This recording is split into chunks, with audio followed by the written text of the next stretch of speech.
Hi guys, this is Leela. Welcome to my channel Leela WebDev. In this video, we will try to learn about the another important concept, that is nothing but signal based queries in Angular. In Angular, signal based queries offer a way to retrieve the, so I will try to explain you basically in the Notepad++. So in Angular, signal based queries offer a way to retrieve and interact with elements, components or directives in a components template view or projected content. So that is nothing but ViewChild or content child we will be using it, right? So that is the thing which I want to tell you. The signal based queries also, it will try to extract the element or component or directive which is provided in a component template or and also in the projected content. That is nothing but ng content. But the main difference between signal based and also a traditional decorator which we will be using @ViewChild, @content child, right? So the difference between signal based and is that signal based queries return a reactive signal object, enabling you to interact with them with Angular's reactivity system. So that is the thing. So you people already know that the Angular normally it provides two main types of queries. That is nothing but first one is the view query. These react results from the component's own template, and the content queries. These retrieve results from the content projected into the content. So let's go through the step by step. First we will try to see in this video about the view queries. So I want to explain you about the view queries. Then afterwards we'll go in the content queries in the next video. First one is view queries. So what is this view queries? So I will try to paste here. View queries let you retrieve elements or components that are part of the component template. The first one which you will be using is the ViewChild, querying a single element or a component. The ViewChild function retrieves a single result either by a string reference template variable or by the component directive. So I will try to show you a simple example how we can able to get it. So let's say that we are having here in our app component, so we are having a app computed signal, right? So this is the element, and let's say that we are having another element that is nothing but paragraph element. So here I will try to give #el. Okay, so this is one is a component and this one is an element. So if you want to capture this one using the signal based thing, how we can capture is, so here I can provide in such a way that, so I can remove this entire code.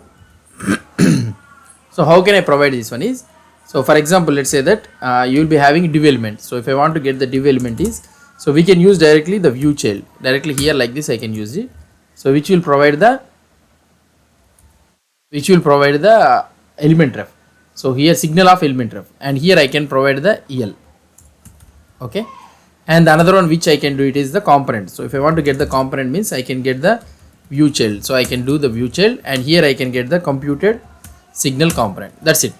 So now you will be able to get the two components. So these are the two components. Here el means this is the template variable, reference variable assigned to the div paragraph element. You can use this reference in your ViewChild query. And also ViewChild of el means this query returns a signal. So here el means this query returns a signal that will emit an element ref of the div element. And this one is a component. This query looks for a child instance of my component in the template. In both cases, the query returns a signal object, meaning the result is reactive. When the element or component becomes available, the signal will emit the updated value. So if you want to check it means, so you can use it in the ng or init or anywhere, wherever you want, you can use it. So normally in the ng or init you will be not able to find it. So here in the constructor, okay, so you can able to have in such a way that effect, I can use the effect thing, and this effect I can do the console.log this dot div element, and also I can do the console.log this dot component, right, component. That's it. So I can do like this, so that now whenever the element is available for us in the effect we can able to get it. So now if I try to parent check does not exist. Okay, fine. So are we using the parent check here in our app component? Yeah, here we are using it. Let's try to remove this one. I am trying to remove this one. Yeah.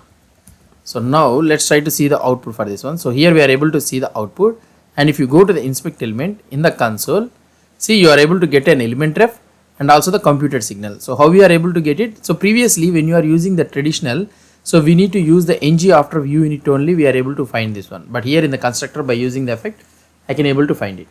Here effect is used to reactively log the query results whenever they change. So now querying multiple elements. So if you want to query the multiple elements means, then we will be using the ViewChildren. So for example, let's say that in our app component only, let's say I am having two elements. Let's say it's the same thing, we are having two elements. So now I want to access this one means, then what I need to do here in our app component.ts file, here we need to use the view, sorry, not for this one. So we know that these are multiple. So here we need to check the ViewChildren. That's it. So now we can get the array of, so here you will be able to see, so signal array of the elements you will be able to get it. So this is how you can get it. So query options. So we will be having some query options. Both ViewChild and ViewChildren support the options to customize the behavior of the query. One key option is read, which allow you to specify what to inject from the match nodes. For example, let's say that, so here this is our ViewChild. We are getting a component. If you try to see the output for this one, so here we are able to see it is getting array of element refs, and this one is a computed signal component. So that means it is an instance of that component. But if you want to read this one as an element ref means, then what can I do it is, so here I can pass an extra option. So it will take only one option, that is nothing but read option, and here I can provide something like element ref. That's it. So that means, so we are trying to read this component as a element ref. Now if you try to see here, so we are getting this one as an element ref as a native element.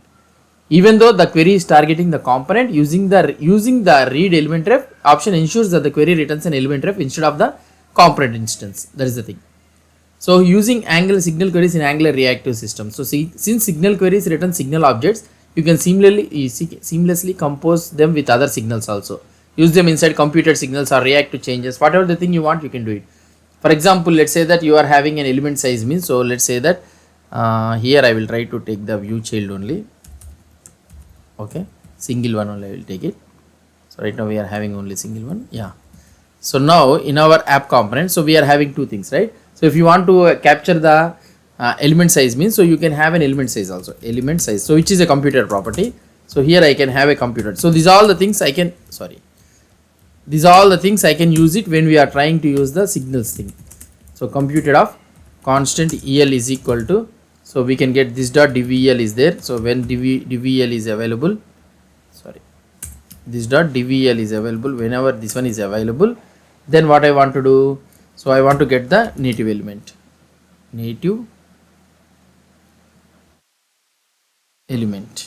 okay. So that's it. So now here you will be able to get it. Does not exist on type. Okay, so here we have what is it is telling to tell is, so whenever this dvel is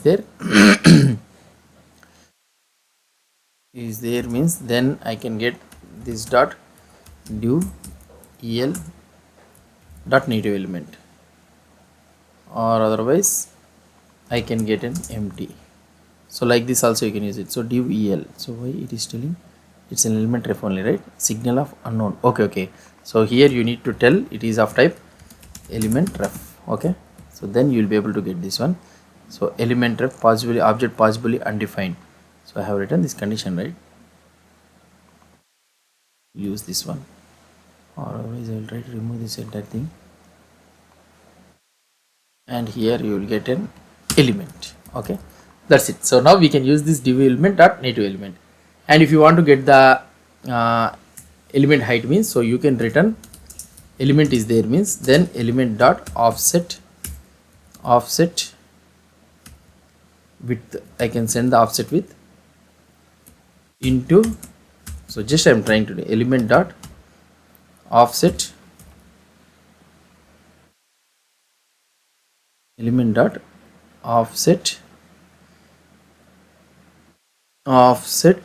height. Okay, so or otherwise if it is not available means I will try to send the 0 only. So this like this you can send it, and in in constructor or something like that, what I can do, so I can do the this.ul, and here I can use the element size. Okay, I can get the element size. So that means nothing but the paragraph element size I can able to get it. So here I have used the div element, but actually it one is in paragraph element. Now here you are able to get the 14288. So into I have did it, right? So that is the reason I am able to get it. So this is how we can able to use the signal queries and all those things. So computed, we can use it to calculate the size of the queried paragraph element. Effect listens to the changes in both the component and element size signal, that effect thing. So comparing this signal based queries to the input based, that one is decorator based queries, is traditional Angular queries use decorators like @ViewChild, @ViewChildren, that one. The signal based approach, so here I will try to write it so that you can able to understand very easily. So the difference between these, traditional Angular queries use decorators like ViewChild and ViewChildren. The signal based approach replaces decorators with functional API calls like ViewChild and ViewChildren, returning reactive signal objects. What is the key differences between those two is, so one is the reactive. Okay, Signal based queries automatically update whenever the view changes, while decorator based queries require manual handling to react to changes. Functional API. Signal based queries use functions instead of decorators, which provides a more functional programming style. So that is about the ViewChild and also ViewChildren, how we can use it in the signal based queries. Hope you understood about this concept. If you have any doubts or any suggestions, please post the comments below to this video. And if you like this video, please do support me by subscribing to my channel. Thank you.